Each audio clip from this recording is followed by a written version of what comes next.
Hello, in this video I'm going to be setting up a routing for a manufactured part. Now this is really part 2 for the video for setting up a bill of materials. Material bombs and routings in Redthorn are done on the same screen. I have just separated it into separate videos because some people, it's different people who do them within businesses, and just to make it easier to learn either element. So this video is suitable for Redthorn SP and the full system.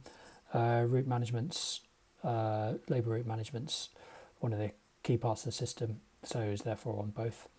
And I'm going to go into it from the planning and engineering folder in the Redthorn SP workflow. It's available in the planning and engineering folder on the main system as well.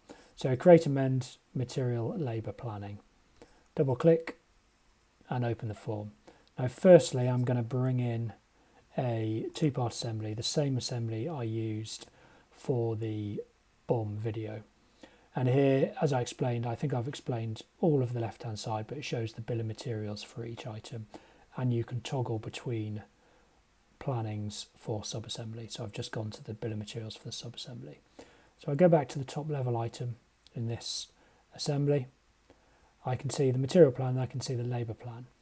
If I click on the labour plan, I can see my routing and description and set and frequency, set and run times for all these items.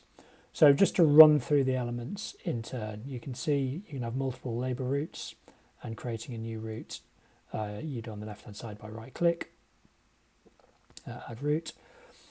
You then have whether the operation is concurrent or not.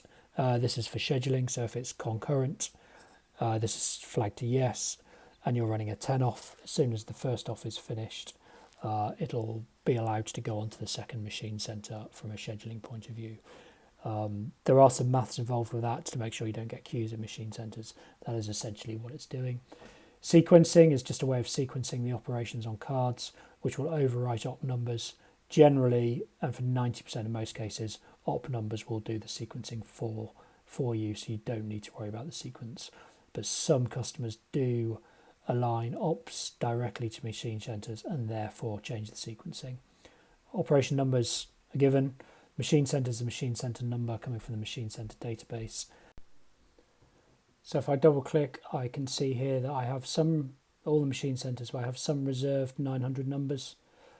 These come inbuilt in the system, so subcontract, finished goods, stock, which is an operation, will put when clocked on, we'll put the part into finished goods stock, movement time, and inspection and pack and wrap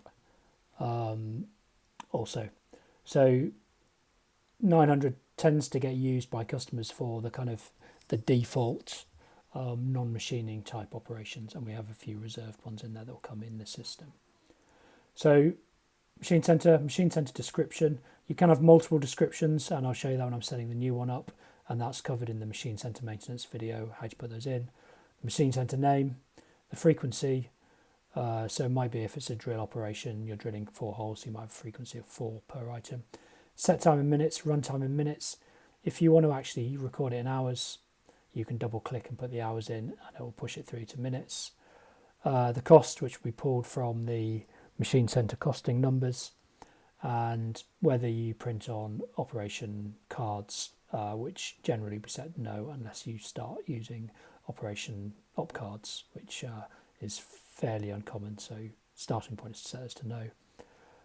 Print all, run and no is a reflection on the job cards whether you show the set and run times. So some customers won't show their employees set and run times on job cards, and some will, so that will toggle this on and off. And that is about all the information you need to know about. Deleting operations, we'll just remove an operation. Non-stop planning has a separate video for the main system. You can plan non-stocked items, which will be reflected in estimates. So when you're producing an estimate, you can see those costs. Creating machine center allows you to go and create a new machine center. Archiving, if you archive a labour planning, it means you can, and then you change labour planning, you can look at your archive to see what it was before. So here I should have an archive item for this, so you can see this is what I used to have it set up for issue 7. Tool planning, covering a different video, likewise critical dimensions for main user systems. So I'm going to bring up my part that has no routing on and just add a quick routing just to demonstrate how it's done. So first operation, 10, machine center 101. I can right click to show the different descriptions I have. So I can do standard, I'm going to do a cut to length X, and then I can say, right, cut to length 400 millimeters. CNC milling is machine center frequency, set time, I'm going to say 10 minutes, and I'm going to say 2 minutes runtime, and I'll pull through that cost. Keep going. No notes for this item. I'm going to add op 20, machine center, going to say MIG weld. Now it's worth noting I can also double click on this, and I've got all these elements of notes, so I can add a lot of notes into routing if I double click. And again, I'm going to have a set time of 5 and runtime of 1 minute. And then I'm just going to bring a default subcontract in. So again, 996 subcontract. And you might want to put in a long period of time if it's going away. So subcontract, you would put in everything in set because there's no runtime, because it's going to go away and come back. So say it's going away for 24 hours, I would do that. It's giving me a 24-hour subcontract. And then finally, I'm going to do another 900 option. So you can see here, I'm going to do a finished goods stock. Actually, no, I'll put a movement in so you can see a movement. So you can see there's a movement time after that. So I'm going to put in a I'm going to put in a 2-hour movement time.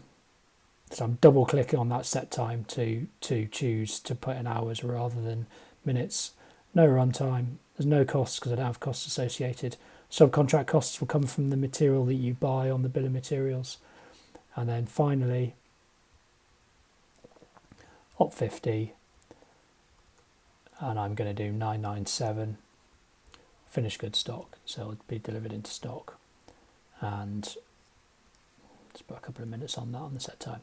So there we go. I've set up a fairly basic labour plan for this item against the first route, which now goes with the material plan. And you see there's a subcontract heat on the material plan, and there it is appearing on the labour plan. So to summarise, this screen is used for bill of materials, labour plan, and also you can then drill down into the lower levels, sub-assemblies on the bill of materials and do their labour plans.